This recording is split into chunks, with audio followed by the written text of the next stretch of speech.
Hello guys, so meron tayo ditong ginawa na gobble box na big. So 30 pieces ito. Yan. So nilagay na namin sa plastic kasi para pagdating doon sa ating client, lalagyan na lang laman. Ayan. So meron pa din naman tayong natira na i-assemble. So ganito magiging itsura niyan guys. Ayan o.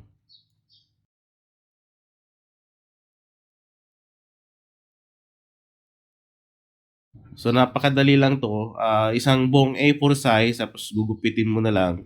So maglalagay ka na lang ng extra or allowance diyan sa pinaka, likuran niya, ito pinakapuwetan niya kasi, magiging bitin 'yan pagka in-assemble mo na.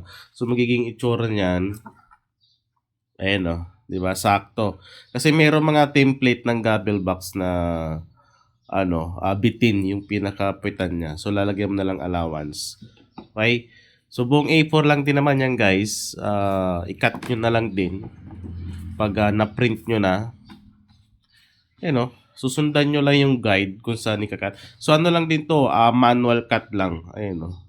Pag ano kasi, cameo ang gamit, medyo maliit. Hindi mo siya ma-adjust ng buong A4 size dahil doon sa ating guide sa ating cameo. Kaya medyo maliit siya. So pero pag buong A4, yun nga lang, magma-manual cut ka.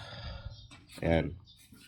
So dito, so 30 pieces nga ito, yung order natin.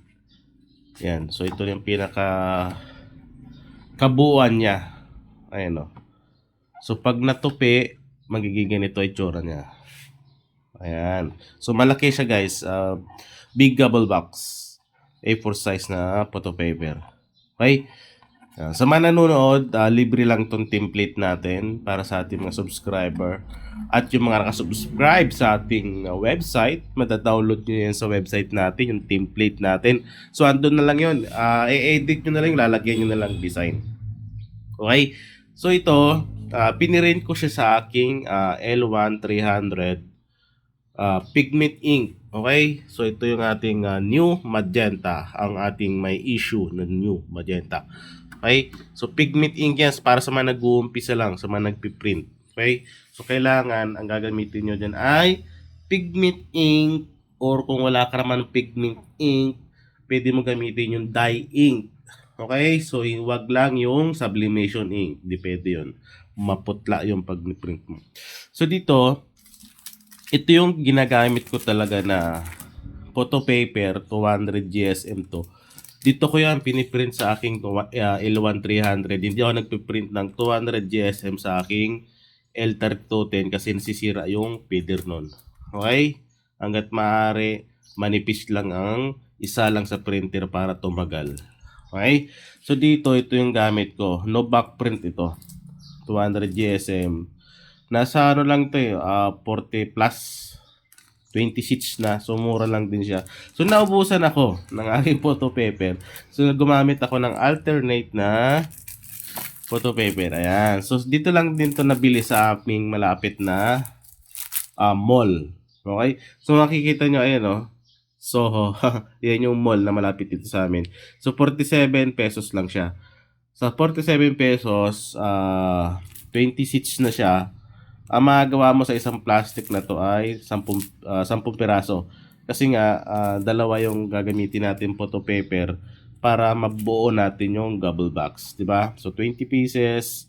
Ang magagawa mo dyan na gobble box ay 10 pieces. Okay? So, 47 lang siya. Oh. Parang ito lang din. So, ito nasa 43 ata to. Yung cup na yan.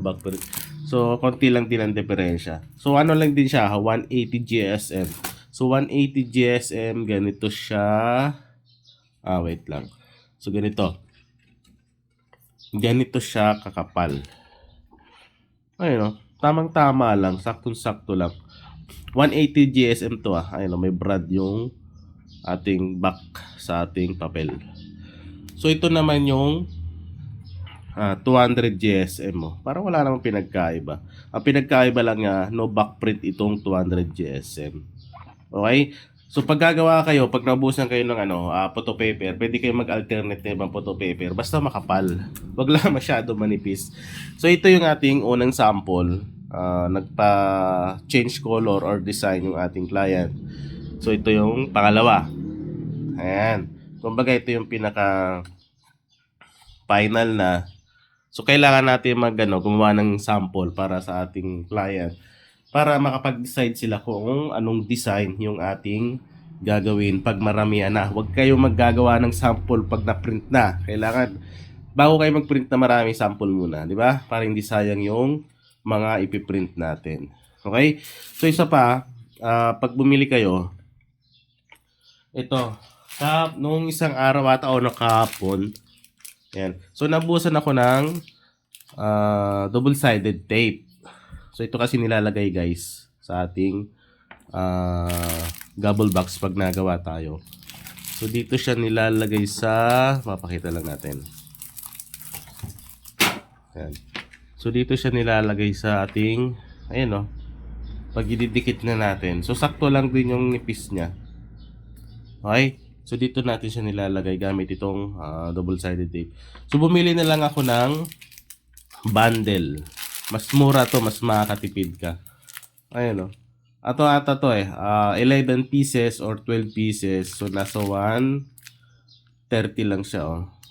Sa mall ko ito nabili. Tignan nyo na lang yung link dyan sa ating comment section kung sa makakabili sa ating Orange app. Okay? Ayun o. Para mas makatipid, bundle yung bilhin mo. Diba? Ayun o. Sakto lang. Di mo na kailangan maggupit kasi maliit naman na ito. Sakto to pag gagawa ka ng gobble box. Okay? So again guys, libre lang ating template. Okay? So yan, so pakita natin. Ayan. So ito yung template natin para sa ating gobble box sa Canva. So na-edit yan, napapalitan ng kulay yan. So kayo na ang bahala dyan. Okay?